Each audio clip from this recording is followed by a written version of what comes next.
Lockdown से पहले गीता के घर का नजारा कुछ ऐसा था कि रोहन ऑफिस जाता था और शिवन स्कूल। जिनके घर से जाने के बाद गीता काम खत्म करके बाकी समय आराम करती थी।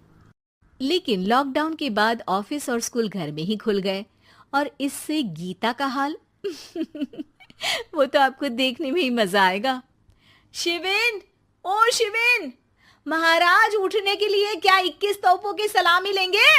अरे बिस्तर से बाहर निकल, ऑनलाइन क्लास स्टार्ट होने वाली है। अरे तुम भी हद करती हो, स्पीकर की तरह चिल्लाने की क्या जरूरत है? दिख नहीं रहा मेरी कॉन्फ्रेंस चल रही है। अब कैमरा और स्पीकर ऑन कर रहा हूं, मुझे कोई शोर नहीं चाहिए। इस पर जैसे ही रोहन लैपटॉप का कैमरा और स्पीकर ऑन करता है तभी कुकर की सीटी बजती है। करा लो अब इसे चुप। लॉकडाउन नहीं हुआ, मेरी मौत का फरमान जारी हो गया। दोनों बाप बेटे ने नाक में दम किया हुआ है।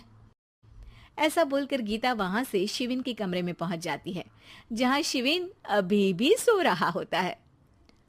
ओ आलसी, अब अगर 5 मिनट में नहीं उठाना तो आज तेरा गेम और यूट्यूब कैंसिल। माँ की बात सुनकर शिविन बिना 1 मिनट गंवाए उठ खड़ा होता है।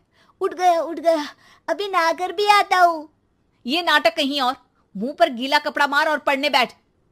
शिविन की ऑनलाइन क्लास स्टार्ट हो जाती है, जिस पर गीता उसे वहां बिठाकर रसोई में चली जाती है।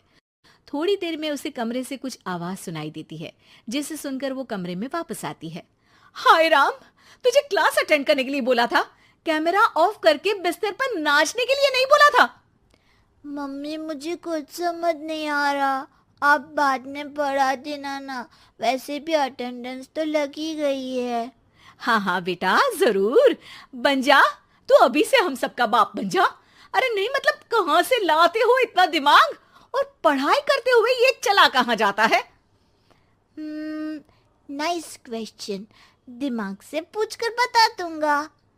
शिविन की बातों से परेशान होकर गीता उसे मारने के लिए जैसे ही आगे बढ़ती है तभी वो कमरे से बाहर भाग जाता है। अब शिविन आगे आगे और गीता हाथ में चप्पल पकड़े उसके पीछे पीछे पूरे घर में दोनों घूम रहे होते हैं। इसी बीच वो रोहन के पास पहुंच जाता है और शिविन को मारने वाली चप्पल रोहन के लैपटॉप पर जाकर गिरती है। ओए माँ! मम्मी, अब पापा को चप्पल मार रही हो? वो आज तक के रिपोर्टर, चुपचाप जाकर क्लास अटेंड कर ले, नहीं तो अगली तेरे पीछे लगेगी। इस पर शिविन वहां से चला जाता है, जिसके बाद रोहन गीता से कहता है, इस सर्कस के लिए कुछ बोलना चाहोगी? अरे क्या करूं, जब से तुम